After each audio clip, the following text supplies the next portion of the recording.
Excellencies, distinguished delegates, distinguished guests, and friends from the media. Namaskar and a very good morning to all of you. I welcome you to this press statement session. First, I invite External Affairs Minister of India for his remarks to the media. Sir. Thank you, Randit. Minister Wong, Minister Motegi, Secretary Rubio, ladies and gentlemen. We've just concluded a very substantive and productive meeting of the Quad foreign ministers, and I thank Penny, Toshi, Marco for being here, making the effort, and for what's, as I said, been a very, very good meeting. Now, this is our first meeting in 2026. We had met twice in 2025. Understandably, much of the discussions and indeed the bilateral exchanges were devoted to the current state of the world. Being Quad, we naturally focused on issues of particular relevance to the Indo-Pacific.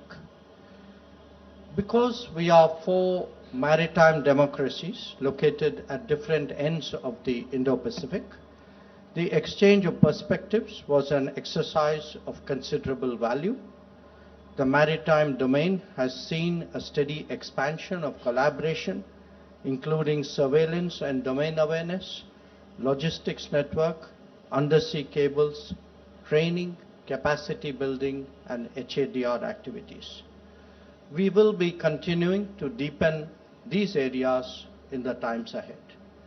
We spent some time on the question of safe and unimpeded maritime commerce and reaffirmed the significance of scrupulously observing international law. Our four nations are also market economies. We believe strongly that economic resilience should be promoted, that supply chain should be strengthened, trusted and secure technologies diffused, and production capacities enhanced.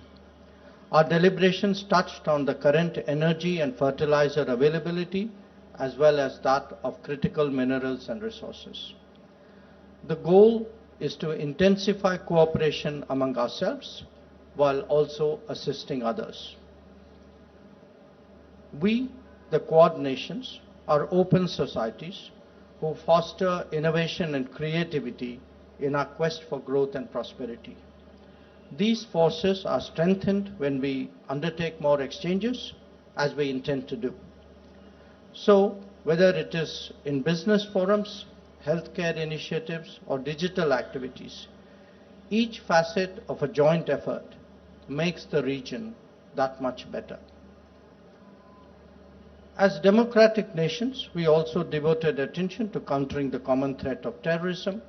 There must be zero tolerance for terrorism, and nations subject to terrorist attacks have the right to defend themselves. A free and open Indo-Pacific has many dimensions and facets. Our meeting today took stock of the progress in many of them, while encouraging exploration in others. In the coming days, whether it is economic activity, energy trade, or maritime commerce, the Indo-Pacific will become even more important to the world. The responsibilities of the Quad will grow commensurately, and we must prepare for that. So, as the host, let me thank my colleagues for their valuable contributions in what has been a very productive and forward-looking meeting. Thank you. Thank you, sir. I now invite Minister of Foreign Affairs of Australia for her remarks. Madam, the floor is yours. Thank you very much. And can I start again by thanking my good friend, Minister Jaishankar, and India for hosting today's meeting, and acknowledge my counterparts, Minister Motegi and Secretary Rubio. This is the third Quad meeting we have had since Secretary Rubio took office, and we thank him for his leadership. And as we also acknowledge Minister Motegi, who has been part of the Quad since the very beginning. And at every meeting that we have had, we have been focused on momentum and on making sure we deliver outcomes which are real, which are meaningful for our people and for the people of the Indo-Pacific. As Minister Jaishankar has said, we recognise our obligation, our responsibility to provide real choices, particularly as strategic circumstances in our region are deteriorating. The region is facing acute economic stress. We know the world is more unpredictable. We know economic volatility is increasing. And we know the consequences for our region of the Iranian closure of the Strait of Hormuz and what that means for our energy security, for our economies and for our people. We recognise the efforts of Secretary Rubio towards a diplomatic resolution to ensure freedom of navigation is restored and crucial energy supply flow, and we recognise the importance of maintaining the principle of freedom of navigation and our opposition to any tolling proposition. The Quad is today taking forward a number of new initiatives, an energy security initiative, and of course our continued work on critical minerals, because we understand that secure and reliable supply chains are a precondition to economic and strategic stability. We are also today announcing the strongest ever commitment from the Quad to the Pacific through the Quad Ports of the Future Partnership, where we are launching a pilot for port infrastructure in Fiji. And I was in Fiji just a couple of weeks ago, and I know how important this will be to that country. It's a practical demonstration of our collective ability to deliver high-quality, resilient infrastructure in partnership with the region and in response to Pacific priorities. In addition, we are focusing on what more we can do to assure a transparent, more secure maritime domain in the Indo-Pacific.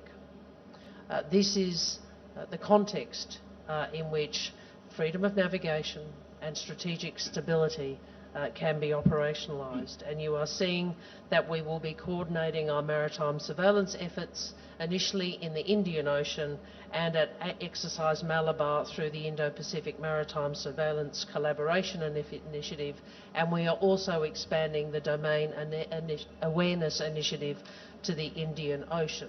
This will enable partners to access near real-time unclassified satellite tracking data to combat illegal fishing, trafficking, and also enable us to better support humanitarian disaster response. A point I do also want to emphasise in terms of outcomes we've delivered to date is that we are delivering as a collective undersea cables to all Pacific Island Forum countries, which enhances economic opportunities. We are also working together to strengthen cooperation against scam centres, particularly in Southeast Asia, building law enforcement capacity and deepening cyber cooperation. These are just some of the measures, practical measures, Quad countries are engaged in. We know we are stronger when we work together. We know we work better in partnership across our region, and we work best by listening to the priorities of our region and delivering practical outcomes to make a difference to our people's lives. Thank you very much. Thank you, Madam Minister. I now invite Minister of Foreign Affairs of Japan for his remarks to the media. Sir, the floor is yours. Thank you very much. I will speak in Japanese, so could you use headphone? 最初に Firstly, I thank Minister Jaishankar for kindly hosting the Quad Foreign Ministers meeting. I thank Jay for being the host. The first time I attended the Quad Foreign Ministerial was back in 2019, September, for the inaugural meeting. You're working on my the headphone back.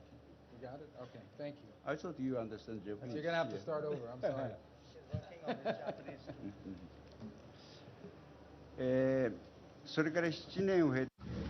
It's been 7 years since then, and I am delighted to see the progress of the Quad Cooperation, which is the propellant for realizing the FOIP, or the Free and Open Indo-Pacific.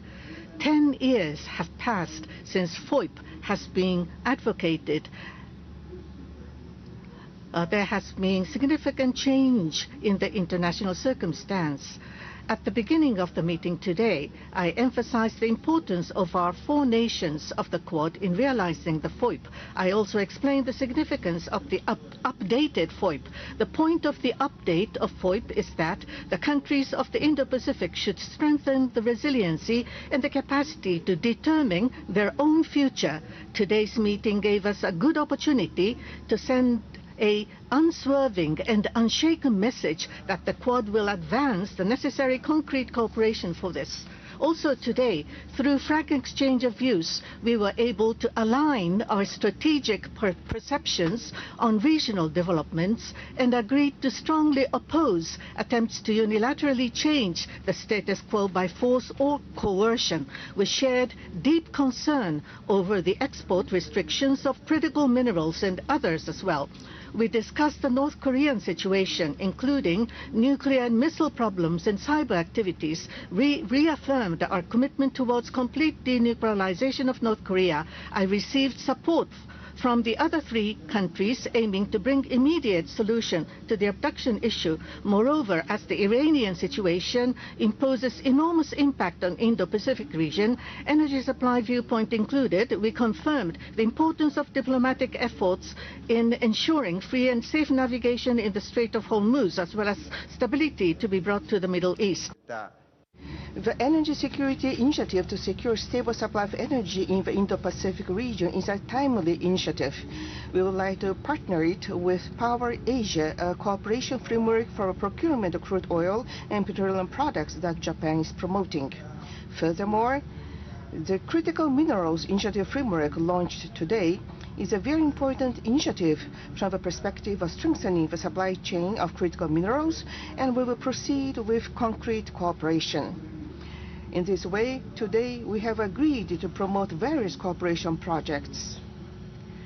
We would like to work together among the Quad to develop resilience and strengthen capacity to determine their own paths in the region and to promote cooperation that truly benefits this region. Thank you very much. Thank you, sir. I now invite Secretary of State of the United States of America for his remarks to the media. Sir, the floor is yours. Thank you. Let me begin by thanking India for hosting this. We appreciate it very much. To Ministers Jaishankar, Wong, and Motegi, thank you for this very productive discussion and the work that our teams have been doing leading up to this as we continue to build out this partnership into something that is a partnership of action. I'll talk about that more in a moment. Let me first point out that on the stage today is represented countries that collectively are about 1/3 of the world's GDP. Over almost 2 billion people. And these aren't just countries that have economic reach, 1/3 of the world's GDP, 2 billion people. They are countries who share strong values, strong, vibrant democracies who also are committed to many of the same concepts with regards to economic development and have many aligned interests in those fields as well. And so the goal is to turn the Quad, and 16 months ago, when I became Secretary of State and we began our conversations, we all agreed that we wanted this gathering, this partnership, to be more than just a place where we got together every now and then and discussed the problems of the world that we held in common, but a place of action, a forum of action where we can begin to turn our collective interests into action to the benefit of the people of our countries, but ultimately to the benefit of many other countries around the world who would benefit from some of the things we're working on today. And I'm very happy today that as a result of the work that our teams have been doing leading up to this conversation today and our conversations today, we have real concrete achievables that we can announce to our respective countries and to the world. On the issue of maritime security, there are 2 big announcements. The first is the launch of the Indo-Pacific Maritime Surveillance Corporation Initiative, which is going to leverage each of our country's maritime surveillance capabilities in the Indo-Pacific to enhance information sharing. Related to that, of course, is also the expansion of the Indo-Pacific Maritime Domain Awareness Initiative, which provides and can provide near real-time commercial maritime domain awareness data to countries throughout the Indo-Pacific. And last, I also want to thank India for committing to hosting the next iteration of the Quad at Sea mission, which brings together our respective Coast Guards together in one place on one ship. And the reason why maritime security is so important, beyond the fact that current events remind us of what can happen when maritime security is impeded is the fact that 60% of global maritime trade passes through the Indo-Pacific, and it's a vital national interest, not just to the 4 countries represented here today, but to dozens and dozens of countries, countless countries around the world. The second initiative is an exciting one, and that is that we're going to be partnering on issues of port infrastructure, in particular in response to insufficient port capacity in the Pacific Islands. We're announcing plans to work with Fiji to advance that country's port infrastructure. It'll be the first time that the Quad partners work together on a project, on a port infrastructure project. We believe it'll be very successful and that it will serve as a model for other projects in the future. The third topic, which we hear a lot about these days, that we'll have some deliverables on today, is the issue of critical minerals. We'll announce the Quad Critical Minerals Framework, which will guide each of us to leverage economic policy tools and coordinate investment to strengthen critical mineral supply chains, including in mining and processing and in critical minerals recycling. Finally, on energy and fuel security, we'll be announcing the Quad Initiative on Indo-Pacific Energy Security that will help strengthen regional energy resilience. And through this initiative, the partners will work to identify areas of cooperation in technology, in management, in policy, in international market analysis, and emergency response exercises. We'll be releasing a standalone statement on this initiative, and the Department of Energy from the United States will be hosting Quad partners later this year for a fuel security forum to further expand on this. So we are beginning to show real achievements and real accomplishments. We are deeply committed to this partnership. It is a linchpin and a cornerstone of our global strategy as a nation in the United States. That's why we're so happy to be here today, and that's why we're excited about the initiatives that we're announcing. And we're even more excited about the initiatives we're going to be working together as these take life and new opportunities present themselves. And I want to thank all of you, all 3 of you, for being here. I want to thank you for hosting us, Minister Jaishankar. And I want to thank India, by the way, for being a tremendous host. We've been here now for 4 days, and it's been a phenomenal visit. So thank you as well for everything you've done to extend such a welcome and allowing us to meet with so many people, and just as importantly, you're hosting this event. Thank you. Thank you, sir. Thank you. With that, ladies and gentlemen, we come to the close of this session. We thank the ministers for their participation and all of you for your presence. Thank you.